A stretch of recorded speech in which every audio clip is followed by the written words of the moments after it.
नमस्कार साथियों, मैं योगेश गुप्ता एक बार फिर से स्वागत करता हूं आपके अपने YouTube चैनल पाठशाला रेलवे एग्जाम में। बच्चों, आपको पता है कि अभी एलपी सीबीटी 1 का एग्जाम हुआ। तो एलपी सीबीटी 1 में देखिए बहुत ज्यादा केमिकल रिएक्शन के क्वेश्चन पूछे गए। कभी केमिकल रिएक्शन बैलेंस करने को पूछी गई, कभी उसका अवक्षेप पूछ लिया गया, कभी या फिर किसी केमिकल रिएक्शन के बारे में पूछ लिया गया। तो बच्चों, ये सारी की सारी केमिकल रिएक्शन हमारी एनसीईआरटी से उठाई गई केमिकल रिएक्शन है। मैंने एनसीईआरटी की किताब से ऐसी 40 केमिकल रिएक्शन अपने पास लिख लिया है। थोड़ा पन्ना फटा हुआ है, लेकिन आप एडजस्ट कर लीजिएगा। और बताया था मैंने उनकी रिएक्शन के साथ साथ, मतलब ये छाटी हुई है मैंने रिएक्शन। छाटने का मतलब ये है कि यही वो 40 केमिकल रिएक्शन होगी जो अगर आपने पढ़ लिया तो आगे आने वाला एग्जाम जैसे कि जेई, टेक्नीशियन, है ना, आरपीएफ, इन सभी एग्जामों में आपको यही केमिकल रिएक्शन ही देखने को मिलने वाली है। तो मैं ना इनको सीरियल वाइज आपको ये सारी केमिकल रिएक्शन लिखा देता हूं ताकि आप लोगों को पता रहे कि हाँ क्या क्या होने वाला क्या नहीं। ठीक है, तो वीडियो पूरा देखिएगा। और अभी ना मैं आपको टॉप 40 केमिकल रिएक्शन बताऊंगा, बहुत ज्यादा मजा आने वाला है। और ये रट के ही जाना है आपको, ये समझ लो। अगर आप रट के नहीं जाएंगे तो आपके लिए दिक्कत है। जैसे कि सबसे पहली केमिकल रिएक्शन, ये चूने वाली बहुत पूछी जा रही है। अगर मैं चूने वाली केमिकल रिएक्शन की बात करता हूं तो होता क्या है कि जो हमारा कैल्शियम ऑक्साइड होता है, जब इसको हम लोग पानी में डालते हैं तो ध्यान रखना कैल्शियम हाइड्रोक्साइड बन जाता है, CaOH का होल ट्वाइस बन जाता है। ये बात सबको पता है। बच्चों, ये जो कैल्शियम ऑक्साइड है इसे ध्यान रखना हम लोग बिना बुझा हुआ चूना कहते हैं। ध्यान से सुनो, कैल्शियम ऑक्साइड क्या कहलाता है? सर, कैल्शियम ऑक्साइड कहलाता है बिना भुजा चूना। यह हमारा बिना भुजा चूना कहलाता है। जबकि अगर हम लोग कैल्शियम हाइड्रोक्साइड की बात करते हैं, इसे क्या बोलते हैं? तो कह देना ये हमारा कहलाता है भुजा हुआ चूना। तो किसी भी कह सकते हो कैल्शियम ऑक्साइड में, चूने में अगर पानी डाल देते हैं तो कैल्शियम हाइड्रोक्साइड बन जाता है। अब ये आपके पास जब कैल्शियम हाइड्रोक्साइड बन जाता है तो इसकी दो रिएक्शन बड़ी फेमस है। ये कैल्शियम हाइड्रोक्साइड, इससे सवाल आया था। कैल्शियम हाइड्रोक्साइड में जब हम लोग कार्बन डाइऑक्साइड गैस फ्लो करते हैं, CO2 गैस फ्लो करते हैं, तो याद रखना यहां पर एक अवक्षेप बन जाता है और वो अवक्षेप हो जाता है कैल्शियम कार्बोनेट का, CaCO3 का। साथ साथ आप डोनर डोर से देखिए तो हमारा पानी बाहर चला जाएगा। मेरे भाई, ये जो कैल्शियम कार्बोनेट का यहाँ अवक्षेप बनता है, ये किस कलर का अवक्षेप होता है? सफेद कलर का अवक्षेप होता है। ध्यान रखिए। ओके, अरे ये जो हमारा कैल्शियम हाइड्रोक्साइड है मेरे भाई, कैल्शियम हाइड्रोक्साइड में अगर हमने एक गैस और फ्लो कर दी, उस गैस का नाम है क्लोरीन। क्लोरीन गैस फ्लो कर देने से ध्यान रखना हमें क्या मिल जाता है? ब्लीचिंग पाउडर मिल जाता है। क्या मिल जाता है? ब्लीचिंग पाउडर मिल जाता है, CaOCl2 मिल जाता है, ब्लीचिंग पाउडर मिल जाता है। प्लस बताइए हमारा क्या बन जाएगा? H2O। तो आप लोगों को ये तीनों रिएक्शन बहुत इंपॉर्टेंट है। CaOCl2 ये क्या कहलाता है? सर, इसको बोला जाता है bleaching powder. Bleaching powder, bleaching powder का मेन इस्तेमाल क्या होता है? इसका मेन इस्तेमाल होता है पानी को शुद्ध करने में, बैक्टीरिया को नष्ट करने में। इनका इस्तेमाल ब्लीचिंग पाउडर का है। ओके, तो ये हमारी 3 केमिकल रिएक्शन हो रही। इसके बाद चौथी केमिकल रिएक्शन जो हमारी अम्ल और क्षार से इंपॉर्टेंट है, उसे भी सुनिए। चौथी केमिकल रिएक्शन ये है कि किसी भी एसिड को जब हम लोग बेस के साथ रिएक्शन करते हैं, कोई भी एसिड ले लीजिए जिसकी रिएक्शन बेस के साथ होती है, तो हमेशा इस बात को ध्यान रखना वो हमें क्या बनाने देगा? सॉल्ट बनाने देगा, प्लस पानी बनाने देगा। पानी के साथ साथ थोड़ी बहुत मात्रा में ये क्या देता है? हीट भी देता है। अब कोई भी आप अम्ल ले लो, कोई भी क्षार ले लो, डजन मैटर, लेकिन हमेशा आपके पास सॉल्ट और पानी ही बनेगा, इसके अलावा और कुछ नहीं बनेगा। ठीक है, आइए तो मैं आपको बता दूं, ये हमारा कह सकते हो, जैसे मान लो मैंने अम्ल में ले लिया अम्ल मैंने ले लिया H2SO4, अम्ल मैंने ले लिया H2SO4, क्षार में मैंने मान लीजिए ले लिया NaOH। तो हमें यहाँ 2 NaOH लेना पड़ेगा केमिकल रिएक्शन को बैलेंस करने के लिए। तो यहां पर जो बनता है सॉल्ट वो बन जाएगा Na2SO4 और प्लस बताइए क्या बन जाएगा? पानी, और आगे थोड़ी बहुत हीट भी बनेगी। आप कोई भी अम्ल ले लो, कोई भी क्षार ले लो, बनेगा हमेशा ही। बच्चों, ये मैं पेज इसलिए लिए हूं ताकि मैं सीरियल वाइज आप लोगों को केमिकल बता सकूं। ऐसा ना हो कि मेरे माइंड से 1-2 केमिकल रिएक्शन मिस हो जाए, और मेरे माइंड से अगर केमिकल रिएक्शन मिस हो रही तो हमारा टारगेट कहीं ना कहीं अधूरा हो जाएगा। बच्चों, इसके बाद जो 5वीं केमिकल रिएक्शन है ना, वो 5वीं केमिकल रिएक्शन ग्लूकोज का अपघटन है। जैसे कि आपको पता है कि ग्लूकोज हमारा C6H12O6 होता है।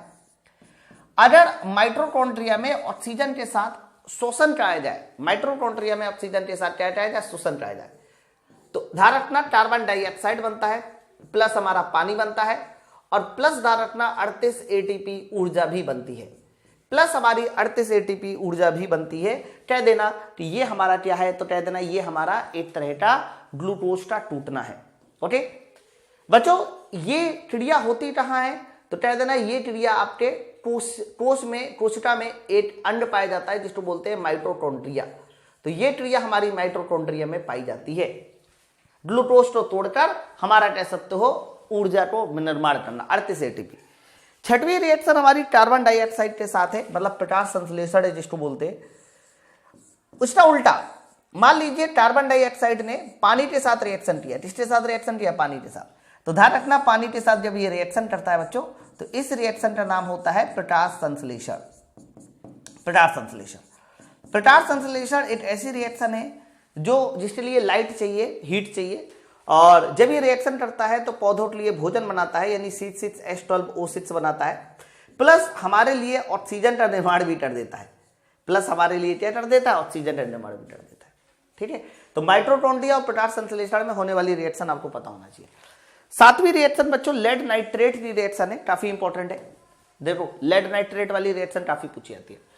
जैसे कि मान लीजिए हमारे पास ये लेड नाइट्रेट है PbNO3 का होल ट्वाइस। जब भी कभी लेड नाइट्रेट को हम लोग गर्म करते हैं तो ध्यान रखना लेड ऑक्साइड बन जाता है, और लेड ऑक्साइड बनाने के साथ साथ 4NO2 भूरे रंग की गैस बन जाती है, और प्लस बताइए क्या बन जाएगा? O2 बन जाएगा। रिएक्शन को एक बार चेक करना पड़ेगा, बैलेंस है नहीं बैलेंस है। 3 दूनी 6 2 12 ऑक्सीजन है, 4 दूनी 8 2 10 2 12, सही है।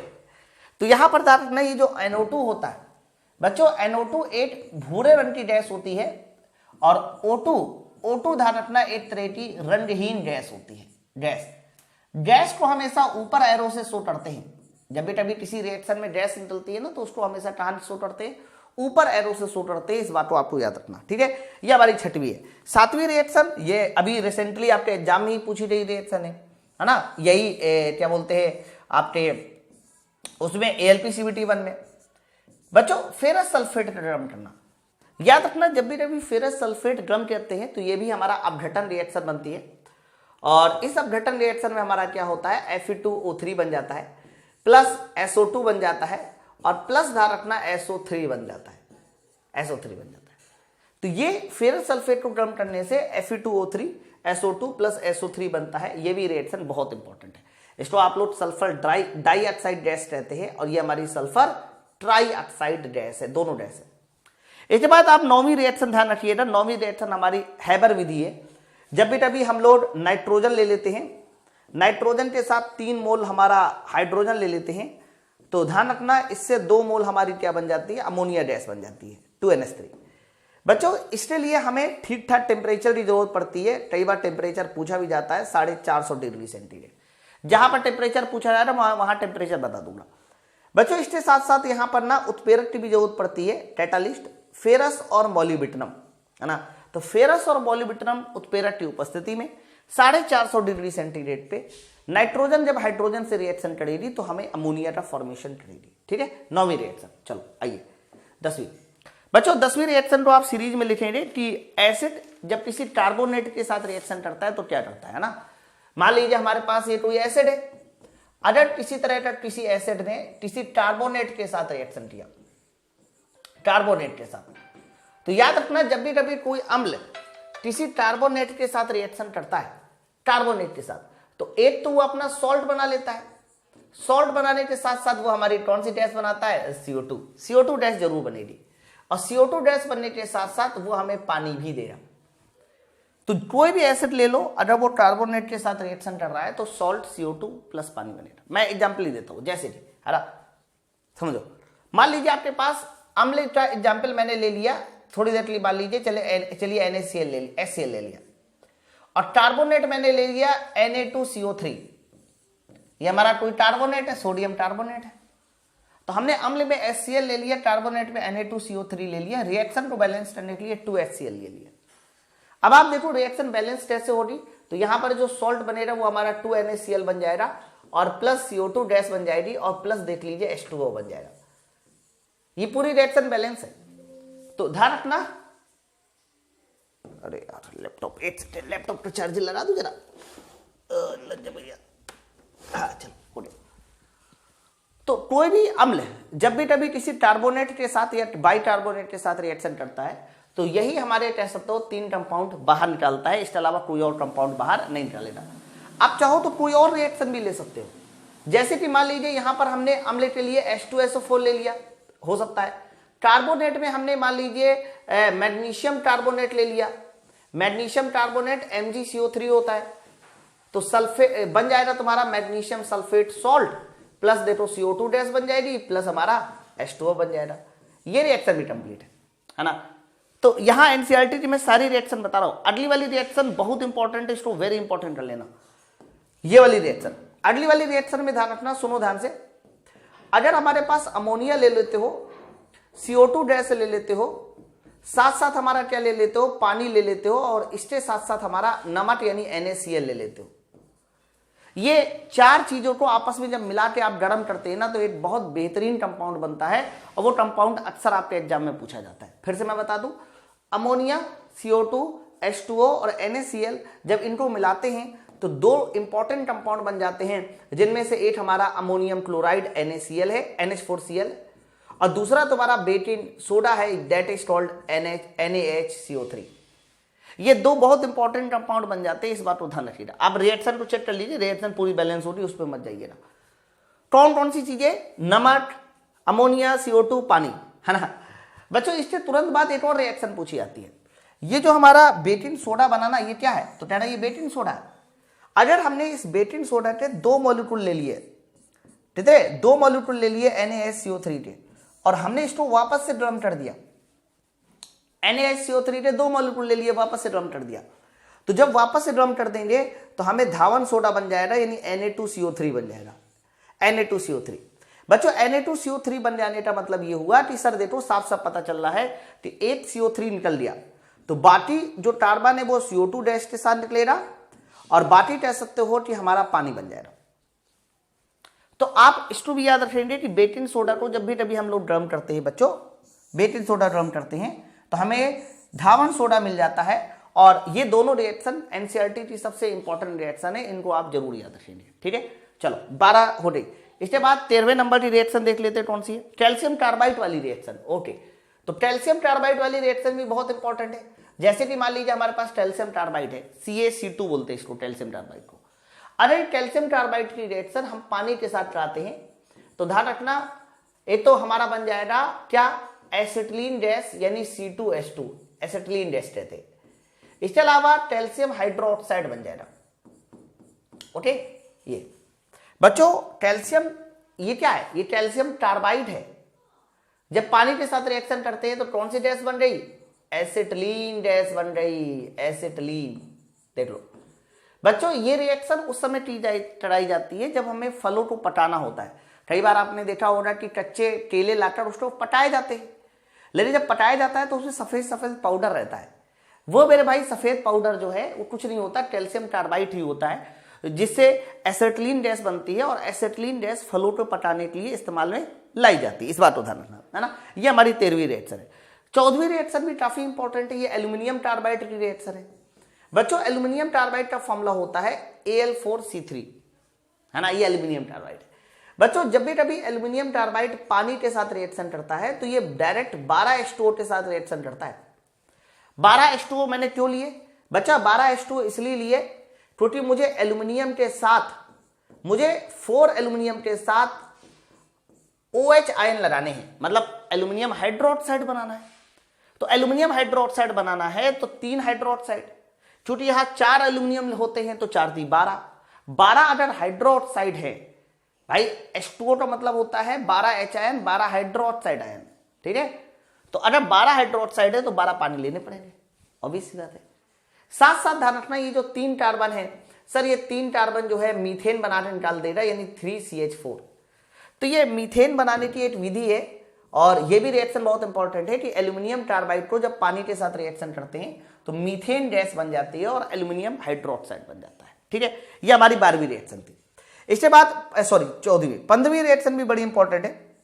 15वीं रिएक्शन है कि अगर आपके पास मान लीजिए सोडियम एसीटेट है, ये हमारा सोडियम एसीटेट है। ओके, एसिटिक एसिड से बना सोडियम एसीटेट। अगर हमने इसको गर्म किया है सोडा लाइम के साथ, हमने इसको किसके साथ ड्रम किया है बच्चों? हमने इसको ड्रम किया है सोडा लाइम के साथ। ड्रम करना है बच्चों। सोडा लाइम के बारे में बहुत सारे लोग कंफ्यूज होते हैं कि सोडा लाइम क्या है। सोडा लाइम एक तरह का मिक्सचर है। किसका मिक्सचर है? सोडा से बना सोडियम यानी NaOH, लाइम से बना चूना CO। तो soda lime is the mixture of NaOH and CO। जब बच्चों इसको हम सोडा लाइम के साथ ड्रम करते हैं ना सोडियम एसीटेट को, तो ये हमारा बना ले रहा सबसे पहले मीथेन गैस, जिसको आप CH4 कहेंगे। और बाकी ये जो हमारा NaCOO है, ये NaOH के साथ रिएक्शन करता है, CO के साथ नहीं, सिर्फ NaOH के साथ। और NaOH के साथ रिएक्शन करने के बाद ये हमारा Na2CO3 बनाता है। क्या बनाता है? Na2CO3, sodium carbonate. तो ये वाली रिएक्शन भी बड़ी इंपॉर्टेंट है कि सोडियम एसीटेट को ड्रम करने से हमारा मीथेन गैस बनती है। लेकिन किसके साथ ड्रम करना है? तो कह देना सोडा लाइम के साथ ड्रम करना है। अरे आपने सोडा लाइम के साथ नहीं ड्रम किया तो नहीं होगा ऐसा, है ना। चलो ये 15वीं रिएक्शन हो रही बच्चों। इसके बाद 16वीं रिएक्शन के लिए मुझे पेज पलटना पड़ेगा क्योंकि मैं सारी रिएक्शन सीक्वेंस से बता रहा हूं, है ना। चलो 16वीं रिएक्शन काफी इंपॉर्टेंट है ये भी। ये तरह का कह सकते हो हाइड्रोजन का एडिशन है। हाइड्रोजन का एडिशन का मतलब ये है कि जैसे कि मान लीजिए मैंने आपके सामने एक कंपाउंड लिखा एथिलीन, ये हमारे पास एथिलीन है, C2H4 डबल बॉन्ड होता है। तो अगर ये डबल बॉन्ड वाला एथिलीन हाइड्रोजन के साथ रिएक्शन करेगा और कौन सा उत्प्रेरक की उपस्थिति में? निकेल उत्प्रेरक की उपस्थिति में। ध्यान रखना जब जब हाइड्रोजन जुड़ता है उस समय एक ही उत्प्रेरक मिलाया जाता है, निकेल। तो ध्यान रखिएगा जब ये रिएक्शन करेगा ना तो ये तुरंत एक गैस का फॉर्मेशन कर देगा और वो गैस बताइए क्या हो रही? मीथेन। तो ये एक तरह की मीथेन गैस बनाने की विधि भी है कि एथिलीन गैस को अगर हाइड्रोजन के साथ रिएक्शन करते हैं निकेल उत्प्रेरक की उपस्थिति में तो हमें मीथेन गैस मिल जाएगी। तो इसी तरह का कोई डाउट नहीं होना चाहिए बच्चों। इसी तरीके से हमारी अगली रिएक्शन हो जाएगी 17वें नंबर की रिएक्शन, जिसमें वो बहुत अच्छा इंपॉर्टेंट रिएक्शन, क्लोर एल्काइल रिएक्शन। नाम सुना होगा आपने बच्चों। क्लोर एल्काइल रिएक्शन वो होती है कि जिसमें हम लोगों को NaCl और पानी इन दोनों को विद्युत अपघटन कराना होता है ना। कौन सी सप्लाई देनी होती है? विद्युत सप्लाई देनी होती है। तो जैसे कि मान लीजिए हमारे पास नमक और पानी का मिश्रण है। ध्यान रखना नमक और पानी का जो मिक्सचर होता है ना, इस मिक्सचर को हम लोग एक नाम से जानते हैं, that is called brine solution. ये हमारा ब्राइन सोल्यूशन के नाम से जाना जाता है। अगर नमक और पानी के मिक्सचर को हम लोग विद्युत सप्लाई करते हैं तो ध्यान रखना सबसे पहला जो कंपाउंड बनता है वो सोडियम हाइड्रोक्साइड NaOH बनता है। प्लस ध्यान रखना हमारी हाइड्रोजन गैस भी बनती है और प्लस हमारी कौन सी गैस बनती है? क्लोरीन गैस भी बनती है। बहुत इंपॉर्टेंट है बच्चों। कई बार क्वेश्चन भी आता है कि हाइड्रोजन गैस एनोड पे बनती है कैथोड पर और क्लोरीन गैस एनोड पे बनती है कैथोड पर। क्लोरीन गैस का मतलब है Cl माइनस, माइनस वाला जाएगा प्लस वाले की ओर और प्लस वाला कौन होता है? एनोड, है ना। तो क्लोरीन गैस बताइए कहां पर बनेगी? सर क्लोरीन गैस हमें मिलेगी एनोड पर। और जबकि हाइड्रोजन गैस हमें कहां मिलेगी? सर हाइड्रोजन गैस हमें मिलेगी कैथोड पर।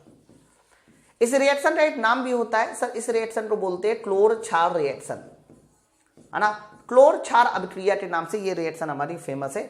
ये सोडियम हाइड्रोक्साइड बनाने की एक कह सकते हो कि इंडस्ट्रियल मेथड होता है। केमिस्ट्री में दो तरह के मेथड होते हैं, प्रयोगशाला विधि और हमारी इंडस्ट्रियल विधि। तो ये इंडस्ट्रियल विधि है, प्रयोगशाला विधि नहीं, है ना।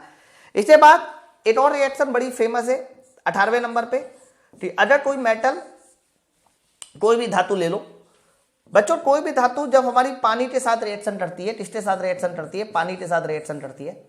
तो धातु अगर पानी के साथ रिएक्शन करती है तो ध्यान रखना मेटल ऑक्साइड बनाती है। अपना क्या बनाती है? ऑक्साइड बनाती है।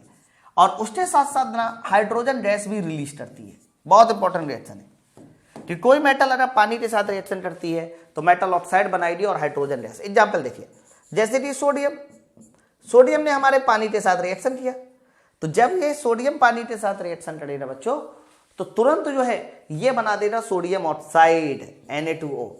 Na2O बनने के साथ साथ हमारी देखिए हाइड्रोजन गैस भी रिलीज हो जाएगी। ओके, और हाइड्रोजन गैस एक विस्फोटक गैस है, फटफट करके जलती है। लेकिन ये जो धातु पानी के साथ रिएक्शन करके मेटल ऑक्साइड और हाइड्रोजन गैस बना रही है, तो सारी धातुएं पानी के साथ नहीं रिएक्शन करती। इस पर ही एक सवाल आया था, है ना बच्चों। सबसे पहले तो आपको पता होना चाहिए कि ठंडे जल के साथ कौन कौन सी धातुएं रिएक्शन करती है। तो ठंडे जल के साथ हमारी सोडियम, पोटेशियम, इसके अलावा लिथियम करती है। गर्म जल के साथ कौन कौन सी धातुएं टरती है? तो गर्म जल के साथ मेन नाम आपको मैग्नीशियम याद करना है। जबकि पानी की भाप अवस्था के साथ कौन क्रिया करती है? तो भाप अवस्था के साथ जिंक हो गया, एल्यूमिनियम हो गया, Fe हो गया। जिंक, एल्यूमिनियम, Fe ये हमारी भाप अवस्था के साथ रिएक्शन करती है। और पानी की कोई रिएक्शन ना हो, मतलब पानी के साथ कभी कोई रिएक्शन, नो रिएक्शन करने वाली कौन सी धातु है? तो कॉपर, Ag, Au, इसके अलावा प्लेटिनम, ये सब हमारी कभी पानी के साथ किसी भी अवस्था में रिएक्शन नहीं करती, है ना। तो इस पर एक सवाल आया था, इस बात को पहले समझ लो। ओके, क्लियर है? तो ये पॉइंट आपको क्लियर हो जाए। तो कोई भी मेटल जब भी कभी पानी के साथ रिएक्शन करेगा तो वो हमारे मेटल ऑक्साइड और क्या बनाएगा? हाइड्रोजन गैस बनाएगा। इधर आइए। इसके बाद अगर हम लोग यहां बात करते हैं 19वें नंबर की रिएक्शन, काफी फेमस ये भी रिएक्शन है, बहुत पूछी जाती है, क्लोरोफॉर्म वाली रिएक्शन है। तो मान लीजिए हमारे पास CH-Cl3 क्लोरोफॉर्म है। अगर ये क्लोरोफॉर्म नवजात ऑक्सीजन के साथ ऑक्सीकरण कराया जाता है, ऑक्सीकरण कराया जाता है, तो ध्यान रखना ये हमारा बन जाता है COCl2। COCl2 के साथ साथ देखिए हमारा एक और चीज बनेगा, HCl बनेगा, हाइड्रोक्लोरिक एसिड। बच्चों ये जो COCl2 बनता है ना, इसका बड़ा अच्छा नाम है, इसको हम लोग बोलते हैं फास्जीन गैस। बहुत इंपॉर्टेंट है फास्जीन गैस, और काफी ज्यादा जहरीली गैस होती है COCl2। और बच्चों ये फास्जीन गैस का एक और नाम भी होता है, इसी को कई बार हम लोग केमिकल जो नेम होता है कार्बोनिल क्लोराइड होता है। क्या होता है इसका केमिकल नेम? Carbonyl chloride. तो कार्बोनिल क्लोराइड कह दीजिए या फास्जीन गैस कह दीजिए, मेरे भाई बात एक ही है, बात एक ही है। सुन रहे हैं ना सब लोग? अच्छा बच्चों, ये रिएक्शन में ये जो फास्जीन गैस बनती है बहुत जहरीली रिएक्शन होती है। इस रिएक्शन को रोकना है, तो इस रिएक्शन को रोकने के लिए हम लोग क्या करते हैं कि क्लोरोफॉर्म को हमेशा रंगीन बोतलों में रखते हैं। क्योंकि ये जब रिएक्शन होती है ना, तो ये रिएक्शन प्रकाश की उपस्थिति में होती है, लाइट की उपस्थिति में होती है। तो जब ये रिएक्शन लाइट की उपस्थिति में होगी और जहरीली गैस भी बन रही है, तो यही रीजन है कि क्लोरोफॉर्म को हम लोग कहाँ रखते हैं? हमेशा रंगीन बोतलों में रखते हैं, ताकि उसमें लाइट ना जा सके, है ना। रंगीन बोतलों में रखते हैं। और क्लोरोफॉर्म को जब रंगीन बोतलों में रखते हैं ना, तो उसमें 8% एल्कोहल मिला देते हैं। बल्कि एल्कोहल क्या करता है कि निगेटिव उत्प्रेरक का काम करता है। निगेटिव उत्प्रेरक का मतलब ये हो गया कि इस रिएक्शन को धीमा कर देता है, तेज नहीं धीमा। मतलब ये रिएक्शन हो रही, लेकिन इस रिएक्शन को धीमा करना है तो आप क्लोरोफॉर्म को रंगीन बोतलों में रखिए, साथ साथ जो है एक कैटालिस्ट मिला दीजिए, उत्प्रेरक मिला दीजिए, जो इस रिएक्शन को धीमा कर दे, ताकि कम से कम हमारी कार्बोनिल क्लोराइड गैस बन सके। ठीक है, तो ये 19वें नंबर की रिएक्शन काफी इंपॉर्टेंट है। इसके बाद एक और रिएक्शन है, ये भी बड़ी इंपॉर्टेंट है। मेरे पास H2CO3 है, H2CO3 हरा। बच्चों H2CO3 एक तरह का हमारा एसिड होता है, जिसको आप कार्बोनिक एसिड कहते हैं। कार्बोनिक एसिड की रिएक्शन अगर हम किसके साथ करा दें, जैसे कि हमारे पास ये कार्बोनिक एसिड है, और कार्बोनिक एसिड की रिएक्शन हमने मान लीजिए करा दिया NaOH के साथ, ये हमारा बेस है वैसे वही रिएक्शन की अम्ल की रिएक्शन क्षार के साथ कराई जा रही है। तो जब ये अम्ल की रिएक्शन यानी कार्बोनिक एसिड की रिएक्शन हमने NaOH के साथ करा दिया, तो पहला जो कंपाउंड बनेगा वो हमारा बेकिंग सोडा यानी NaOH-CO3 बनेगा, NaSCO3। बच्चों NaSCO3 बनने के साथ साथ देख लीजिए हमारा पानी भी बनेगा। ये रिएक्शन इसलिए इंपॉर्टेंट है क्योंकि इसमें सारे के सारे कंपाउंड इंपॉर्टेंट बन रहे हैं, इंपॉर्टेंट लिए जा रहे हैं। आप देखिए ना, कार्बोनिक एसिड इंपॉर्टेंट है, NaOH इंपॉर्टेंट है, बनने वाला बेकिंग सोडा भी इंपॉर्टेंट है। ठीक है, चलो ये वाली रिएक्शन हो गई। इसके बाद अगली वाली रिएक्शन काफी इंपॉर्टेंट है। ये रिएक्शन है लोहे की पानी के साथ रिएक्शन। मैंने आपको पहले भी कहा है कि लोहा पानी की भाप अवस्था के साथ क्रिया करता है, अभी थोड़ी देर पहले बताया। तो जब लोहा पानी की भाप अवस्था के साथ क्रिया करता है, इसलिए हमने पानी के आगे छोटा सा जी लिख दिया। जी का मतलब है गैस, जी का मतलब क्या है? गैस। तो जब भी लोहा पानी के साथ रिएक्शन करेगा बच्चों, तो Fe3O4 बना देगा। देख लीजिए Fe3O4 बन गया, और साथ साथ O4 बन गया, साथ साथ हमारी देखिए 4 हाइड्रोजन यानी हाइड्रोजन गैस भी रिलीज हो रही। ये वही बात है कि पानी धातु अगर पानी के साथ रिएक्शन करता है तो क्या बनाता है? धातु अगर पानी के साथ रिएक्शन करता है तो अपना ऑक्साइड बनाता है और हाइड्रोजन गैस बनाता है। लेकिन ये रिएक्शन इसलिए इंपॉर्टेंट है क्योंकि यहां पर हमने लोहे को लिया, और लोहे वाली जो रिएक्शन होती है वो जनरली काफी पूछी जाने वाली रिएक्शन होती है, ध्यान रखिएगा। अरे इसके बाद 22वें नंबर की रिएक्शन, ये भी बड़ी इंपॉर्टेंट है। मिल्क ऑफ मैग्नीशिया की है, इस बार क्वेश्चन भी आया था मिल्क ऑफ मैग्नीशिया का। जैसे कि मान लीजिए हमारे पास मैग्नीशियम धातु है, ठीक है, अगर हमने इस मैग्नीशियम धातु को पानी के साथ, किसके साथ, पानी के साथ रिएक्शन कराया H2O के साथ, तो अगर मिल्क देखो ना मैग्नीशियम धातु जो है पानी के साथ रिएक्शन कर रही है, तो पानी के साथ रिएक्शन कर रही है तो क्या बन जाएगा, मिल्क ऑफ मैग्नीशिया बन जाएगा, जिसको आप MgOH का होल ट्वाइस कहते हैं। और साथ साथ देख लीजिए हमारी हाइड्रोजन गैस भी रिलीज हो जाएगी, है ना। मैग्नीशियम धातु पानी के साथ रिएक्शन करेगी तो क्या बनाएगी सर, यह माफ करना, मिस्टेक लिखी हुई रिएक्शन है ना, ये जिसने मुझे दिया है वो मिस्टेक लिखा है। पानी अगर धातु अगर पानी के साथ रिएक्शन करती है तो ये रिएक्शन मिस्टेक हो जाएगी, मिल्क ऑफ मैग्नीशिया नहीं बनेगा, है ना, गलत रिएक्शन है, मैं बताता हूं। इसकी सही रिएक्शन ये है, मैग्नीशियम ऑक्साइड जब हमारा पानी के साथ रिएक्शन करेगा तो बनाएगा मिल्क ऑफ मैग्नीशिया, MgOH का होल ट्वाइस, ये रिएक्शन सही है बच्चों। मिल्क ऑफ मैग्नीशिया जो होता है ना, ये तरह का एंट एसिड होता है। एंट एसिड उसे बोलते हैं जो हमारी पेट की एसिडिटी को खत्म करता है, इनों में यही इस्तेमाल किया जाता है ना। और वो जो दूसरी वाली रिएक्शन लिखी हुई थी वो एक्चुअली में ऐसी नहीं बनती, मैं उसको भी बता दूं। अगर कोई मैग्नीशियम पानी के साथ रिएक्शन करता है तो मेरे भाई अपना मैग्नीशियम ऑक्साइड बनाएगा, MgO बनाएगा, मैग्नीशियम ऑक्साइड बनाएगा, और मैग्नीशियम ऑक्साइड बनाने के साथ साथ वो हमारी हाइड्रोजन गैस रिलीज करेगा। ये रिएक्शन सही है ना भाई, यही तो रिएक्शन जनरल रिएक्शन थी।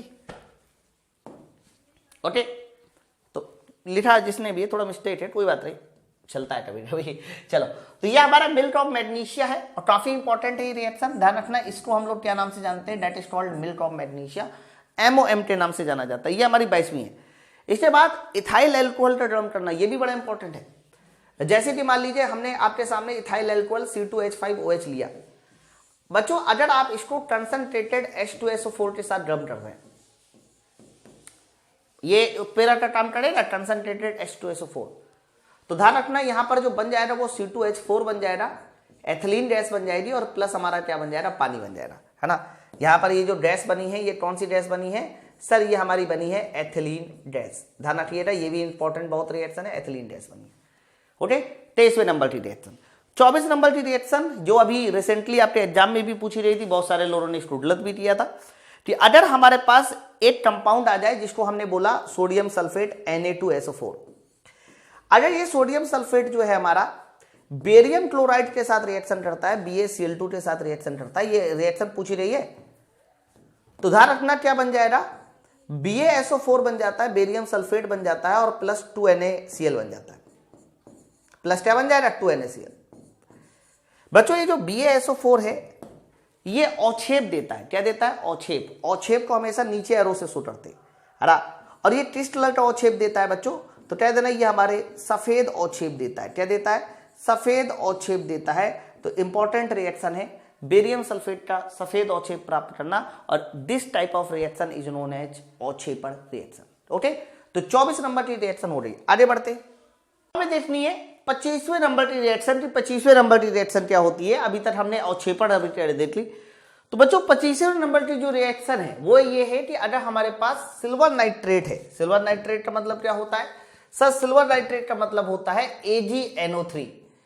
मान लीजिए हमारे पास सिल्वर नाइट्रेट है, AgNO3 है, हरा, और इस AgNO3 की रिएक्शन हमने जो है NaCl के साथ ला दिया, किसके साथ, NaCl के साथ, सोडियम क्लोराइड जिसको बोलते हैं।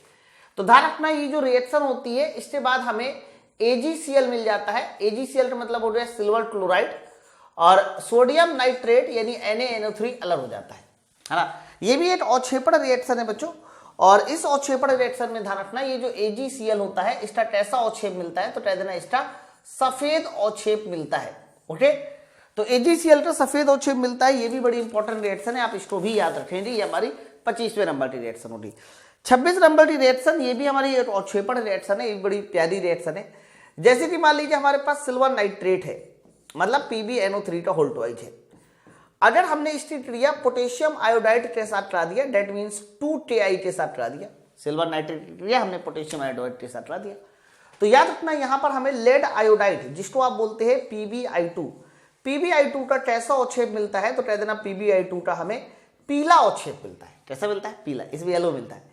अब PbI2 येलो H मिल गया तो क्या बन जाएगा यहाँ पर 2KNO3 बन जाएगा, पोटेशियम नाइट्रेट बन जाएगा, KNO3 बन जाएगा, है ना। ये रिएक्शन काफी इंपॉर्टेंट है, आप ध्यान से सुन लो, इससे क्वेश्चन डेफिनेटली पूछे जाते हैं। बच्चों अगली जो क्वेश्चन नंबर 27 में, मतलब 27वें नंबर की रिएक्शन है, वो भी बड़ी इंपॉर्टेंट है। इसमें हमें करना क्या होता है कि इसमें हमें फैटी एसिड लेने होते हैं। क्या लेने होते हैं, फैटी एसिड। बच्चों फैटी एसिड का फॉर्मूला होता है CH2 C17H35।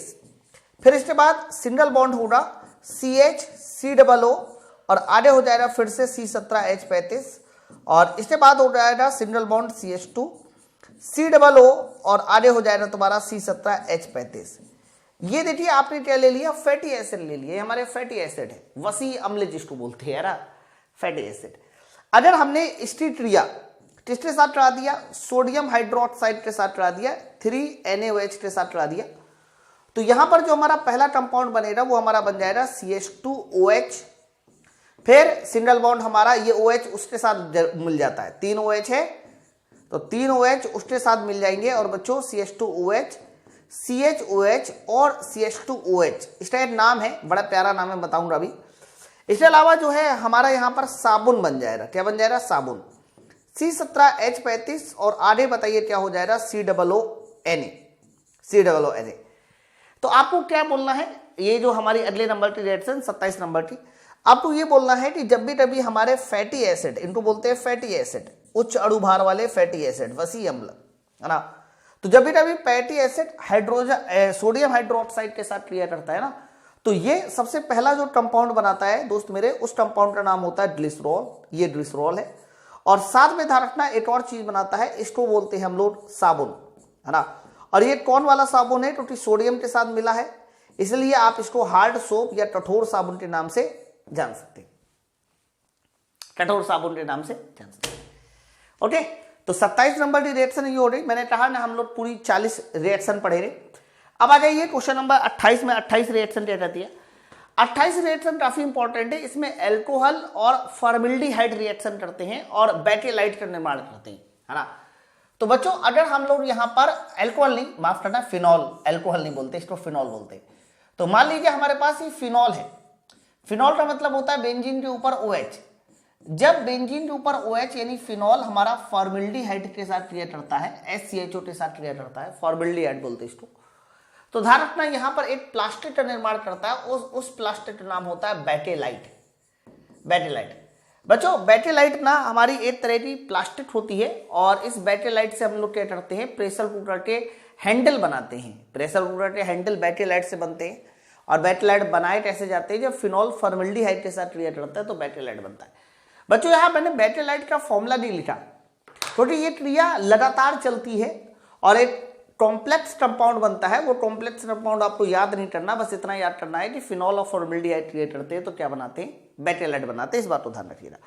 इसके अलावा एक और रिएक्शन बड़ी इंपॉर्टेंट है, विनाइल क्लोराइड का जब बहुलीकरण कराया जाता है तो पॉलीविनाइल क्लोराइड बनता है ना। सुनिए, आपको पता है कि हम लोगों के सामने C लिखा, बाकी हमने देखिए यहां पर सिंगल बॉन्ड H और एक सिंगल बॉन्ड को हमने क्या लिख दिया, Cl लिख दिया। ध्यान से सुन लो सब लोग, एक सिंगल बॉन्ड के साथ हमने क्या जोड़ा है, Cl। ये जो आपके सामने कंपाउंड बना के रखा है ना सर, इसी कंपाउंड का बताइए नाम क्या होता है। सर इसी कंपाउंड का नाम होता है विनाइल क्लोराइड। अगर मैं आपसे पूछूं तो इस कंपाउंड का नाम क्या है, तो आप सीधा सीधा कहना इस कंपाउंड का नाम है मेरे भाई विनाइल क्लोराइड। जब हम लोग विनाइल क्लोराइड का बहुलीकरण कराते हैं, है ना, क्या कराते हैं, बहुलीकरण कराते हैं, तो विनाइल क्लोराइड का बहुलीकरण कराने के बाद हमें पॉलीविनाइल क्लोराइड, जिसको आप PVC के नाम से जानते हैं, वो मिलता है। लेकिन PVC में होता क्या है, PVC में कुछ नहीं होता, जो बीच का डबल बॉन्ड है वो टूट जाता है, सिंगल बॉन्ड बना देता है और सिंगल बॉन्ड बनाने के बाद हमारी एक जो संयोजकता है वो इस तरह से खाली छूट जाती है ना। तो जब ये एक संयोजकता खाली छूट जाती है तो ये जो हमारा फॉर्मूला आता है सर, ये फॉर्मूला आता है हमारा PVC का, जिसको आप पॉलीविनाइल क्लोराइड कहते हैं। तो पॉलीविनाइल क्लोराइड कैसे बनता है, पॉलीविनाइल क्लोराइड बनता है विनाइल क्लोराइड के बहुलीकरण कराने से। ध्यान रखना, ये भी बड़ी इंपॉर्टेंट रिएक्शन है। इसके बाद 30 नंबर की जो रिएक्शन है ना, वो टीएनटी के फॉर्मेशन की है। टीएनटी मतलब ट्राई नाइट्रोटोलुईन जिसको बोलते हैं, है ना। बच्चों आप लोगों ने बेंजीन के ऊपर जब भी कभी CH3 लगा देते हैं, जैसे कि मान लीजिए बेंजीन है, हमने इसके ऊपर CH3 लगा दिया ऐसे, तो बेंजीन के ऊपर अगर आपने CH3 समूह लगाया है तो ध्यान रखना इस कंपाउंड का नाम हो जाता है टॉलुईन। क्या बोलते हैं? टॉलुईन। टॉलुईन। अगर इस टॉलुईन की क्रिया हमने जो है ना 3HNO3 के साथ करा दी, जिसको आप बोलते हैं नाइट्रिक एसिड, तो अगर हमने इसकी क्रिया 3HNO3 जिसको आप नाइट्रिक एसिड बोलते हैं, तो हमारे पास जो फॉर्मेशन हो जाता है वो TNT का फॉर्मेशन हो जाता है। TNT मतलब ट्राई नाइट्रोटोलुईन। ट्राई नाइट्रोटोलुईन इसका फॉर्मूला क्या होता है? अगर मैं पूछूं कि ट्राई नाइट्रोटोलुईन का फॉर्मूला क्या है, तो ट्राई नाइट्रोटोलुईन बनाने के लिए आपको फिर से बेंजीन रिंग बनानी पड़ेगी, उसके ऊपर हमें CH3 समूह लगाना पड़ेगा, और दो देखो ये पहला नंबर है तो इसे दूसरा नंबर बोल दीजिए, तो दूसरे नंबर पे NO2 समूह, है ना। फिर इसके बाद ये वाले नंबर पे NO2 समूह, इसके बाद ये वाले नंबर पे NO2 समूह लगाकर हम लोग ट्राई नाइट्रोटोलुईन बना लेते हैं। ये हमारा ट्राई नाइट्रोटोलुईन बन गया। अब बात समझ ना, तो सीधा सीधा याद करो कि टोलुईन में अगर हमने नाइट्रिक एसिड मिलाया है उसकी क्रिया चाहिए तो हमें TNT बन जाता है, ट्राई नाइट्रोटोलुईन बन जाता है। अरे 31 नंबर की रिएक्शन मेरे भाई, 31 नंबर की रिएक्शन भी काफी इंपॉर्टेंट है, आपने कई बार पढ़ी भी होगी, इसका टेम्परेचर अक्सर पूछ लेता है। हरा 31 नंबर की रिएक्शन ये रहती है, जो मैं देख पा रहा हूँ मेरे NCERT में, मैंने कहा ना थोड़ा फटा है, लेकिन क्या करे, और फट गया है। मेरी बिटिया ने फाड़ डाला था, मैंने लिखा था उसने फाड़ डाला, उन्हें कोई बात नहीं, चलता है सब है। हरा तो होता क्या है कि जैसे कि मान लीजिए हमारे पास जिप्सम है, तो जिप्सम का जो फॉर्मूला होता है वो क्या होता है? Calcium sulphate into 2H2O। ये हमारे पास जिप्सम है। मेरे दोस्त अगर आपने जिप्सम को गर्म किया हुआ है, और वो भी कितने डिग्री सेंटीग्रेड पे गर्म किया है? 100 डिग्री सेंटीग्रेड।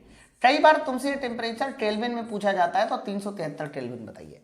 तो अगर आपने जिप्सम को गर्म किया है, ये क्या है? तो कह देना इसे बोला जाता है सर जिप्सम, ये हमारा जिप्सम है।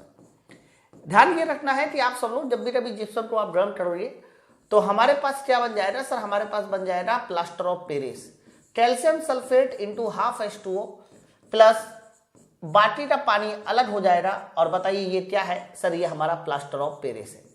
प्लास्टर ऑफ पेरिस है। तो जिप्सम गर्म करने से हमें क्या मिल जाता है? प्लास्टर ऑफ पेरिस मिल जाता है। ये रिएक्शन भी काफी इंपॉर्टेंट है।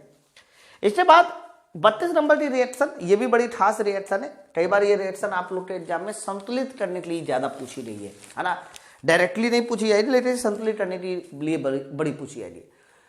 जैसे कि हमारे पास P4O10 है बच्चों, P4O10 को बोला जाता है टेट्राफास्फोरस डेटा ऑक्सीजन। डेटा मतलब 10, तो टेट्राफास्फोरस डेटा ऑक्सीजन जब ये हमारे पास कह सकते हो 6H2O के साथ रिएक्शन करता है तो ये फास्फोरिक एसिड बनाता है, H3PO4 बनाता है ना। रिएक्शन को बैलेंस करने के लिए हमें यहाँ 4H3PO4 लगाना पड़ेगा। आप देख लो रिएक्शन पूरी बैलेंस होगी। तो ये जो हमारा एसिड बना है ना बच्चों, इसी एसिड का नाम क्या होता है सर? इस एसिड का नाम होता है फास्फोरिक एसिड। ध्यान रखना ये हमारे एसिड का नाम क्या है? फास्फोरिक एसिड है। ओके, काफी इंपॉर्टेंट रिएक्शन ये भी। इसके बाद अगली वाली जो है ये मैग्नीशियम नाइट्राइड वाली रिएक्शन है, बड़ी इंपॉर्टेंट है ये भी रिएक्शन। आपके सामने मान लीजिए मैंने एक फॉर्मूला लिखा और इसको मैंने लिखा Mg3N2। नाइट्रोजन की वैलेंसी मैग्नीशियम के नीचे, मैग्नीशियम की वैलेंसी नाइट्रोजन के नीचे, यह हमारा कहलाता है मैग्नीशियम नाइट्राइड। क्या बोला जा रहा है इसको? Magnesium nitride. तो अगर हमारे पास मैग्नीशियम नाइट्राइड ये पानी के साथ रिएक्शन करता है, 6H2O के साथ रिएक्शन करता है, तो दो बहुत स्पेशल कंपाउंड बनते हैं। उन दो स्पेशल कंपाउंड में से पहला स्पेशल कंपाउंड होता है मिल्क ऑफ मैग्नीशिया, MgOH का होल ट्वाइस, ये हमारा मिल्क ऑफ मैग्नीशिया कहलाता है। और इसके अलावा जो है हमारा एक और स्पेशल कंपाउंड बनेगा, वो स्पेशल कंपाउंड होगा 2NH3 यानी अमोनिया गैस। और दोनों बड़े इंपॉर्टेंट है। तो जब भी कभी मैग्नीशियम नाइट्राइड पानी के साथ ये रिएक्शन वेरी इंपॉर्टेंट कर लेना इसको, ये बैलेंसिंग करने के लिए आ सकती है आपके एग्जाम में, है ना। ये रिएक्शन बैलेंसिंग करने के लिए आपके एग्जाम में आ सकती है ना। चलो 34 नंबर की जो रिएक्शन है उसको भी आप सब लोग देखेंगे। 34 का है, 33 ये हो रही, अच्छा ठीक है 34 नंबर। तो 34 नंबर की जो रिएक्शन है उसको भी आप लोग एक बार देख लीजिए। कहाँ नहीं भाई 34 नंबर, एक सेकंड रुकिए, 34 नंबर कहाँ दिया, ये आ गया, ठीक है। तो 34 नंबर की जो रिएक्शन है वो भी बड़ी इंपॉर्टेंट है कि अगर हमारे पास मैग्नीज डाइऑक्साइड है यानी MnO2 है, तो ध्यान रखना ये जो MnO2 है ये हमारा 4HCl के साथ क्रिया करके सबसे पहले जो कंपाउंड बनाता है वो मैग्नीज क्लोराइड यानी MnCl2 बनाता है। MnCl2 बनाने के साथ साथ ये क्लोरीन गैस अलग बनाता है और 4 हाइड्रोजन जो है वो हमारा कह सकते हो 2H2O बनाकर पानी बनाकर निकल जाता है। ये रिएक्शन ज्यादातर ऑक्सीकरण और अपचयन में बहुत ज्यादा पूछी गई रिएक्शन है। ध्यान रखना MnO2 अगर HCl के साथ रिएक्शन करेगा तो MnCl2 Cl2 प्लस पानी बनाएगा। ये रिएक्शन भी कई बार बैलेंस करंटली पूछी जाती है। 35 नंबर की रिएक्शन बच्चों, अगर आपके पास मल्ट्यूरिक ऑक्साइड है यानी 2HgO है, अगर आप इसको गर्म करते हैं तो ध्यान रखना हमारा Hg अलग हो जाता है और इसके अलावा हमारा O2 अलग हो जाता है। बच्चों इस रिएक्शन से एक सवाल अक्सर पूछा जाता है कि इनमें अवस्थाएं पूछी जाती है। ये एक ऐसी रिएक्शन है जिसमें तीनों अवस्थाएं मिल जाती हैं, मतलब HgO सॉलिड अवस्था में होता है, Hg हमारा लिक्विड अवस्था में होता है और O2 हमारा गैस अवस्था में होता है। तो इस रिएक्शन से आपका एक ही क्वेश्चन बना है आज तक कि इन तीनों की अवस्थाएं क्या है, कौन सी स्टेट में, है ना, ये भी इंपॉर्टेंट है। इसके बाद 36 नंबर की रिएक्शन, ये भी बड़ी इंपॉर्टेंट है कि मान लीजिए हमारे पास एल्यूमिनियम है और ये एल्यूमिनियम ने किसके साथ क्रिया किया, ये एल्यूमिनियम ने HCl यानी हाइड्रोक्लोरिक एसिड के साथ क्रिया किया। तो मेरे भाई एल्यूमिनियम बनाएगा क्या सर, एल्यूमिनियम बनाएगा एल्यूमिनियम क्लोराइड। लेकिन इस रिएक्शन को बैलेंस करने के लिए आपको यहाँ 2 एल्यूमिनियम लेने पड़ेंगे, 6 HCl लेना पड़ेगा और 2 AlCl3 बन जाएगा। AlCl3 बन जाएगा एल्यूमिनियम क्लोराइड। और बाकी जो 6 हाइड्रोजन है ना वो हमारा कह सकते हो 3H2O बनकर 3H2 बनकर बाहर निकल जाएगा। तो रिएक्शन देख लीजिए, 3 दूनी 6, एकदम पूरी रिएक्शन बैलेंस है, किसी तरह की कोई लापरवाही नहीं। अब इसके बाद आइए 36 रिएक्शन कंप्लीट हो गई। 37 और 38 39 40 बहुत इंपॉर्टेंट रिएक्शन है। 37 तो बहुत ज्यादा इंपॉर्टेंट है बच्चों। ये कॉपर की रिएक्शन है किसके साथ, ये कॉपर की रिएक्शन है अम्ल के साथ, और वो भी कौन वाला अम्ल, नाइट्रेट अम्ल 8HNO3 ले डाइल्यूट अवस्था में, है ना बच्चों। कॉपर ना नाइट्रिक एसिड के साथ दो तरह से रिएक्शन करता है, एक डाइल्यूट फॉर्म में रिएक्शन करता है और ध्यान रखना एक ये रिएक्शन करता है कंसंट्रेटेड फॉर्म में। तो जब डाइल्यूट फॉर्म में रिएक्शन करता है तो 3 और 8 के रेशियो में मिलते हैं, लेकिन कंसंट्रेटेड फॉर्म में रिएक्शन करेगा, सांद्र फॉर्म में रिएक्शन करेगा तो 8 और 4 के अनुपात मिलते हैं। इनके जो हमारे प्रोडक्ट बनते हैं वो उसमें भी थोड़ा सा अंतर आ जाता है, वो भी सुनिए बच्चों। अगर हमारा कॉपर डाइल्यूट HNO3 के साथ रिएक्शन करता है तो जो कंपाउंड बनेगा हमारा वो 3 कॉपर नाइट्रेट CuNO3 का होल ट्वाइज ये बनेगा। इसके अलावा हमारा 2 नाइट्रेट ऑक्साइड बनेगा और इसके अलावा ध्यान रखना हमारा क्या बनेगा 4H2O बनेगा, NO बनेगा। NO का मतलब होता है नाइट्रिक ऑक्साइड, NO का मतलब क्या होता है नाइट्रिक ऑक्साइड। लेकिन अगर इस तरह से रिएक्शन हुई तो पहला कंपाउंड बिल्कुल सेम बनेगा कॉपर नाइट्रेट, इसमें किसी तरह का कोई धोखा ही नहीं है, कोई धोखा नहीं। लेकिन अगला जो बन जाएगा बच्चों वो हमारा नाइट्रस ऑक्साइड बनेगा। इस वाली कंडीशन में नाइट्रोजन डाइऑक्साइड बनेगा, माफ करना नाइट्रोजन डाइऑक्साइड यानी 2NO2 बनेगा, है ना। और प्लस बताइए क्या बनेगा, तो कह सकते हो कि हमारा 4 हाइड्रोजन है, तो 4 हाइड्रोजन है तो ये हमारा 2H2O बनकर निकाल देगा। एक बार दोनों रिएक्शन को हम मैच करा लेते हैं कि दोनों रिएक्शन में क्या हमारे कंपाउंड एकदम सही है। 3 कॉपर है, वेरी गुड। 8 हाइड्रोजन है, वेरी गुड। 8 नाइट्रोजन है, 3 दूनी 6 2 8, एकदम सही है। यानी रिएक्शन बैलेंस कर लीजिए, 2 नाइट्रोजन 2 2 4 नाइट्रोजन, एकदम सही है। 2 ऑक्सीजन 2 2 4 4 2 6 और 6 3 दूनी 6 12 12 4 3 12 4 3 12, एकदम सही है। 4 हाइड्रोजन एकदम सही है। देख लो ये रिएक्शन पूरी तरह से बैलेंस है, किसी तरह का कोई धोखा मत रखिएगा। 39 नंबर की रिएक्शन सुनिए। 39 नंबर की रिएक्शन ये है कि जब भी कभी आपके सामने कोई एल्कोहल है, ये देखिए हमने C2H5OH लिया और मान लीजिए इस एल्कोहल ने किसके साथ रिएक्शन कर दिया, इस एल्कोहल ने एसिटिक एसिड यानी CH3COOH के साथ रिएक्शन कर दिया। एल्कोहल ने एसिटिक एसिड के साथ रिएक्शन किया तो ध्यान रखना यहां पर बन जाता है एस्टर। क्या बनता है एस्टर, मतलब एस्टर का जो फॉर्मूला हो जाएगा वो C2H5, फिर इसके बाद या आप ऐसे भी लिख सकते हैं इसको CH3COO, CH3COO और आगे ध्यान रखना C2H5 लगा दीजिए। तो बच्चों ये जो कंपाउंड है सर, यही कंपाउंड जो बनता है इसको बोलते हैं एस्टर। ये हमारा जनरल फॉर्मूला है एस्टर का। साथ साथ होगा क्या, यहाँ का जो H आयन है, यहाँ का जो OH आयन है, ये आपस में मिलकर बताइए किसका फॉर्मेशन कर लेगा, पानी का फॉर्मेशन कर लेगा। एस्टर का जनरल फॉर्मूला यही होता है, C डबल ओ के आगे इधर भी R और इधर R डैश, R डैश, ठीक है। एस्टर का यूज क्या होता है, एस्टर ना हमारे खाने को सुरक्षित रखता है, प्रिजर्वेटिव की तरह काम में लाए जाते हैं। एस्टर जो होते हैं वो फूलों में अलग अलग खाद्य पदार्थों में सुगंध का भी काम करते हैं, है ना। तो एस्टर के 2-3 काम होते हैं, वो आप लोगों को याद रखना है।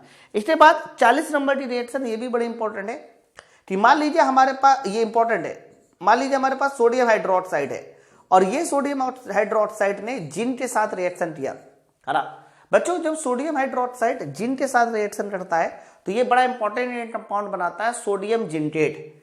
सोडियम जिंकेट का फॉर्मूला होता है Na2ZnO2। Na2ZnO2 ये हमारा सोडियम जिंकेट बनता है ना। अब देखो इसके अलावा जो हमारी बचेगी ना, वो हमारी क्या बन जाएगी, हाइड्रोजन गैस बन जाएगी, हाइड्रोजन गैस। तो ये जो फॉर्मूला है ना, इसको क्या नाम से जाना जाता है सर, इसको हम लोग बोलते हैं सोडियम जिंकेट। ये हमारा क्या कहलाएगा, इसको बोला जाएगा सोडियम जिंकेट। ओके, तो मैंने आप लोगों को ये 40 केमिकल रिएक्शन बहुत अच्छे से समझा दी, केवल लिखवाई नहीं है, 1-2 चीजें भी मैंने आपको बताई हैं। तो आप लोग कोशिश ये करेंगे कि 40 केमिकल रिएक्शन रट लेंगे। अब आने वाला जो एग्जाम है आपका वो टेक्नीशियन का है, आगे आने वाला एग्जाम आपका जेई का है, आरपीएफ का है। तो ये 40 केमिकल रिएक्शन ही आप लोगों को एग्जाम में देखने को मिलेगी, ठीक है। बाकी आप सब लोग जिस भी एग्जाम की तैयारी कर रहे हैं उसकी बेहतरीन तैयारी के लिए माई पाठशाला एप्लीकेशन डाउनलोड कर लें और मेरे साइंस वाला बैच, बेसिक साइंस वाला बैच, किसी भी बैच को लेकर आप अपनी तैयारी को बेहतर कर सकते हैं। चलो फिर मिलते हैं हम नेक्स्ट वीडियो में। Thank you very much.